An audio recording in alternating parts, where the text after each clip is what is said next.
Hello everyone, ito yung part 2 ng tomato farm nila Ate Cora ng Barangay Pesa Bungaba, Nueva Ecija, Bali. Ngayon nagpapaani po sila. Titingnan natin kung ilan yung ma-harvest nilang kamatis. Tapos ayan po yung mga bunga ready to pick para po maibenta na bukas. Maaga po sila ngayon nag-start kasi medyo may sama ng panahon.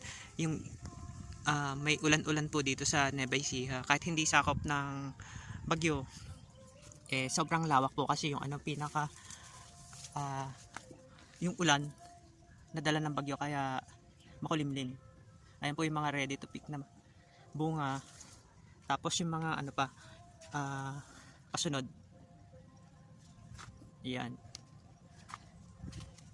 Nandito tayo sa gawing gilid kasi yung mga namimitas na sa gitna pupuntahan na lang natin.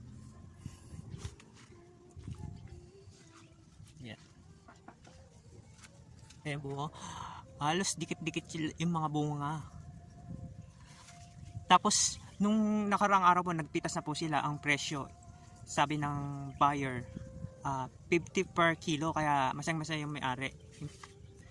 Yung pinakakasama nila Ate Cora kasi yung bunga ng pagsisikap nila na magtanim ng kamatis, ayun, masusuklian naman ang presyo kasi medyo mataas yung presyo ngayon, kaya may ibabalik agad yung pinaka-pinuhunan.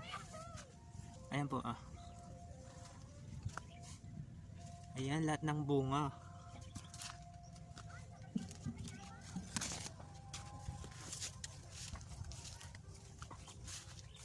Ganyan kalawak yung tomato farm nila.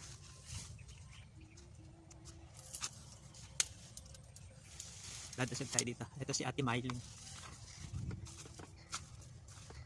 Ayan po, kaya maaga sila nag-start kasi yung ulan, ayan, madilim.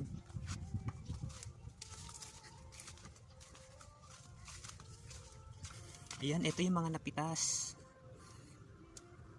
Tapos mamaya isa-sort na kung by class, yung may by medium, by large, ganon. Tapos yung pinakamaliliit, pag-iwahiwalayin para pag binenta sa market, naka-atado.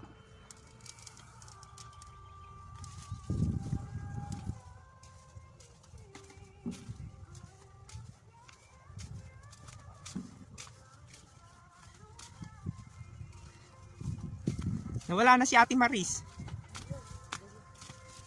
Ayan, pwede ka na magsalin. Si na kumikita din. Si Ena. Ayan, magsasalin si Ate Mylene.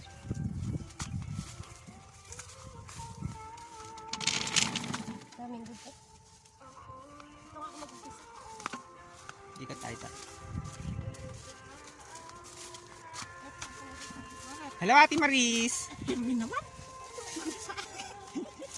Hindi ka naman nakikita? Yes. Kamatis lang tinututukan ko. Parang marami ngayon. Ate Maris, ngayon na yung dagsa.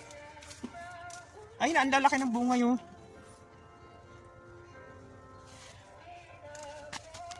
Yan. Magkano upahan nyo pag ganyan rin namimitas? 4 million. Ayan o, ang laki.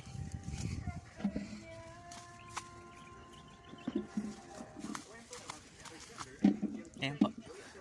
Pag pinataban pa ulit ito, mas marami pa maibubunga kasi mas sasariwa ulit yung puno. Tapos magtatalbos siya ng madami, tapos mamumulaklak. Ayun, madadoble yung kanilang kita. Ayan po. Yan. Binibiyahe lang po kasi ito sa Sangitan Public Market sa Cabanatuan City. Tapos doon naman yung ibang buyer doon bumibili.